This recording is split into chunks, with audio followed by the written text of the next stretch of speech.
bakubiriza okubeera nti mwewala amalala kuba otugamba nti abagenda okula omuwala senkusani mimu enenkana kitegeeza bawala baki bawala bato ngono muwala wange abawala abato baba nebibasoomooza ng'abawala bagenda mu omuloomu mubeeramu abasajja abasuubuzi bangi mubeeramu ebintu ebyenjawulo abakyala bye beetaaga ng'abakyala naye sooka otunuulira ekyakututte okukola mulimu guno ku lwa Allah so tetukusuubira kutuuka maka ate nga bakusanze weetaddeko makeup wagenze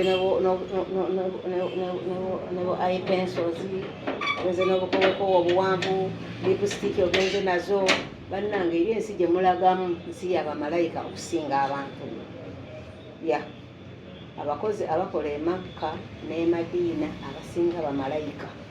Alright, yes, oli ku Glosh TV nga bulijjo nate era njagala kubanga nkubuuzaako muganda wange gwe wenna atugoberera wano ku mukutu gwaffe gwa YouTube nti wasiibye otya ogamba otya kasubire oli bulungi nate era nkujjukiza nti nja kusaba muganda wange genda wansaawo osubscribinge olikinge ate era osharinge still osobola okomentinga okusinzira ku vidiyo eno nga woba okoze ki nga woba ojabe nate era nyongera okubanga nkujjukiza gwe wenna eyandyetaaze okubanga olanga naffe aba Glosh TV osobola okubanga otunoonyako kanamba kaffe ak'essimu 0750312083 oba 0750312083 ojja kubanga osobola okubanga otufuna tujja kubanga tukulangira bizinesi yo osobola okubanga naawe ogikuba abantu mu maaso.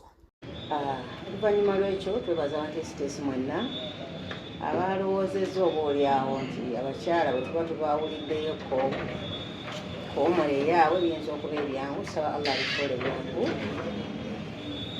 Kange katono nnyo ngenda kwogera ku aya eyokka Allah yagamba atimu hajji wal umra lillah mukole emikolo gya hijja n'egya umra naye nga mugikoze ku lwa Allah.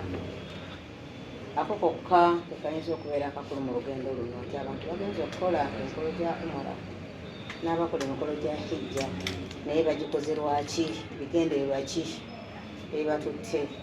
Naddala abakyala batera okubeera n'ebyenjawulo omulembe guno tuli bakyala basuubuzi omukyala yagala Makka eno mbadde situkangayo kanendaba ebyabwe bifaana nakompeyalinga Makka ne China nga laba bitusobola okukola ki naye abagenda bawumula mwenna tubagamba musooke kukulembeza ibaada ebisigadde byonna mujja kubikola mu budde bwammwe naye omukisa ogwo temugwefiriza. Akokubiri buli ena eyewandiisizza n'ekitongole kino onooba ng'olimu abo Katonda be yawa okukola hijja ng'oli ku lisiti omanyi ebintu bya Katonda bannange abatulaba bya lisiti atali ku lisiti toba mugenyi muyite kyolaba eri tugamba nti abagenyi baani ba Allah nga lisiti eno bwe mugiraba yadde olupapula lwa kitundu nga olabira lina okutuuka eno wansi kitegeeza nti n'abantu abagenda okukola hijja oba umura Katonda abalaba bale mulundi guno mu Uganda mujja kuvaamu abantu bwe bati naye negundi erinnya lye Allah n'alikola ki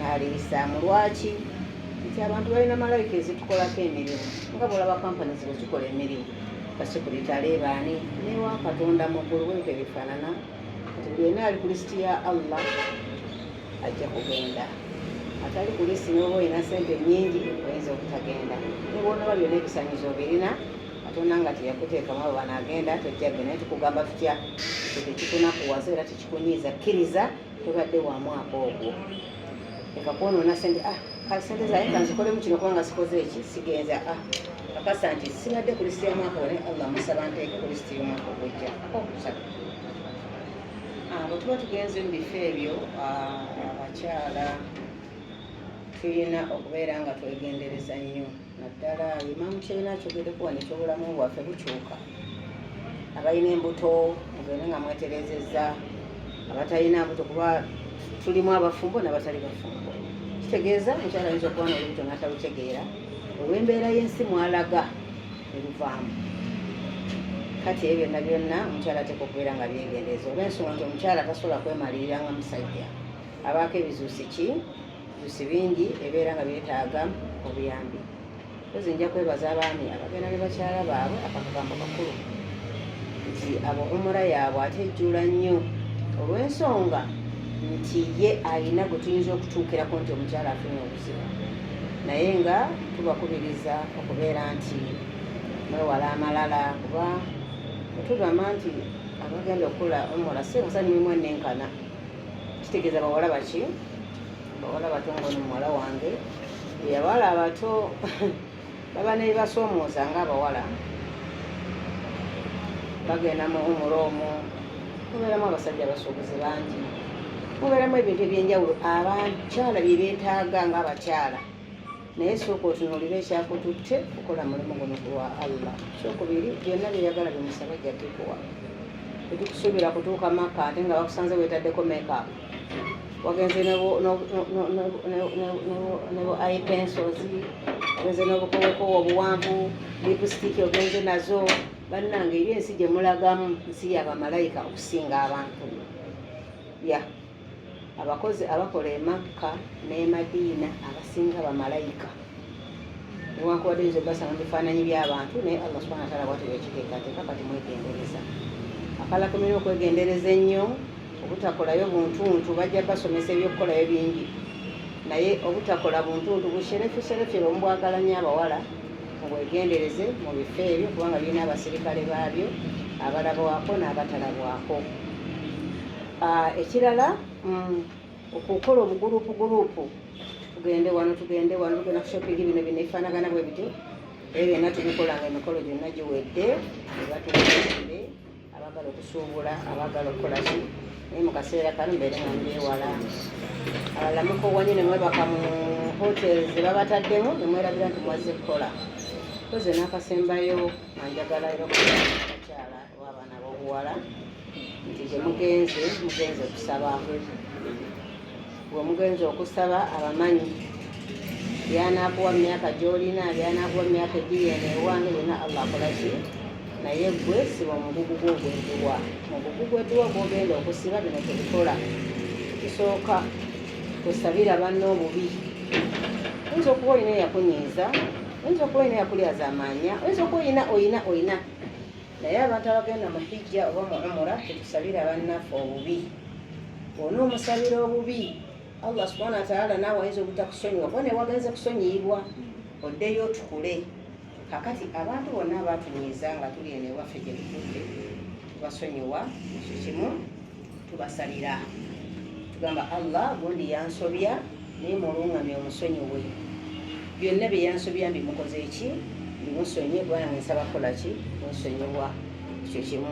Ekyokubiri tewesabira wekka ne weeyagaliza olina famire buli omu amanyi ebizibu biri mu famire zaffe ababi obamanyi n'abalungi obamanyi bonna famire zo zikola eki zikoleyo tawaafu kuba tulina obudde buki bungi kolayo tawaafu ogambe nti eno ya famire yange kolayo tawaafu ogambe eno yawe abamu temunnafumbirwa kolayo tawaafu osabe Allah akuwa omwami omulungi naye ate omwenoonyereza leka Allah akole ki abeere nga amukufunira.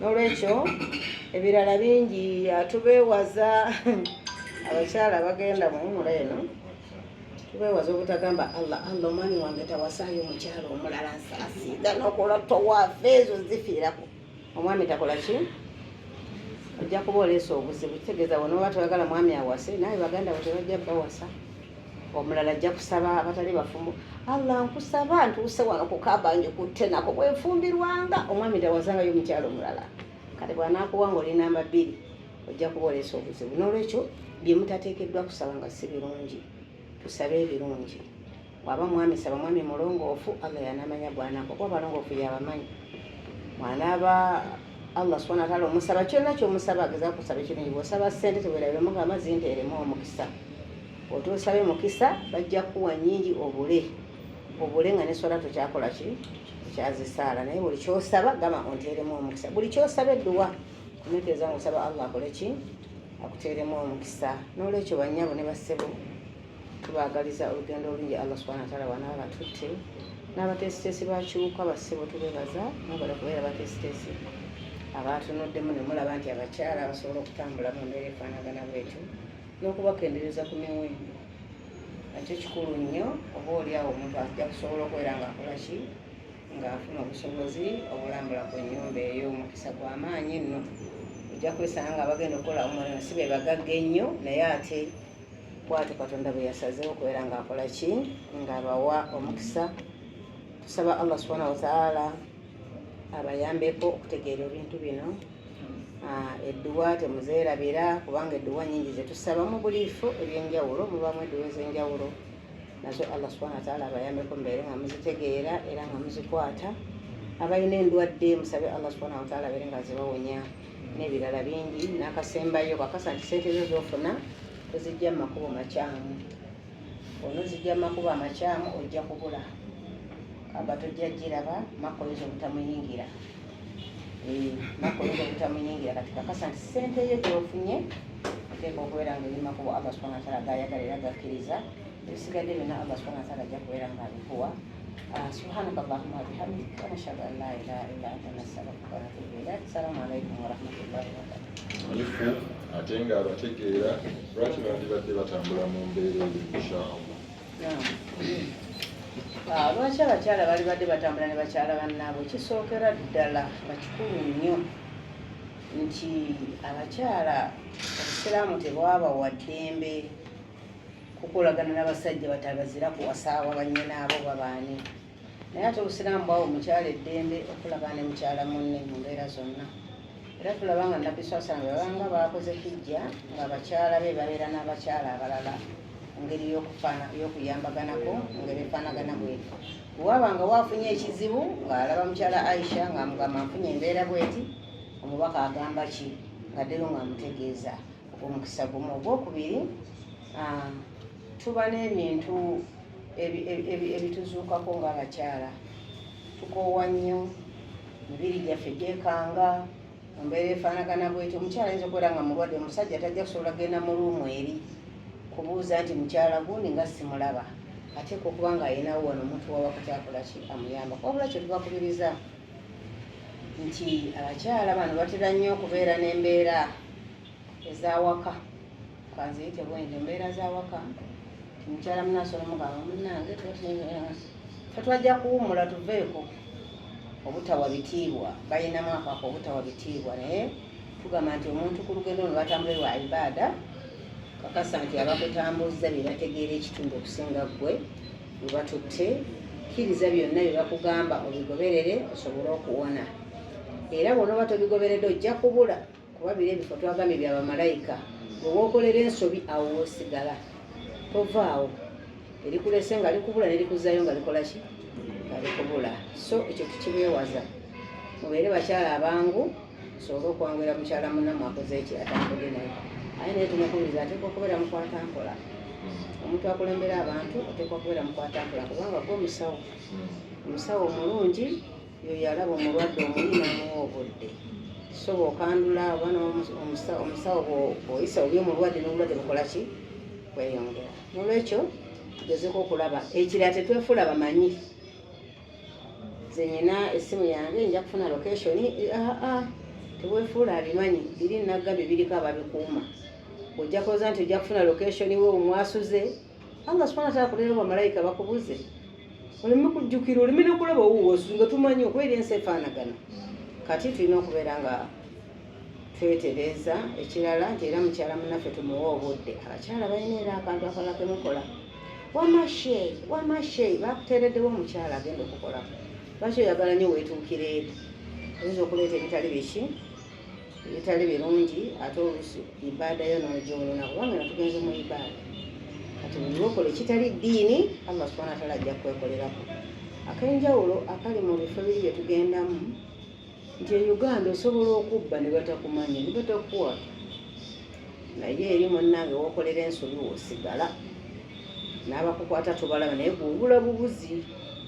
Ne kabba n'otagirabako, n'otabaye na nsi gy'olimu, oddamu okutegeera ng'okomawo wa mu Uganda. So obona tuwetereze.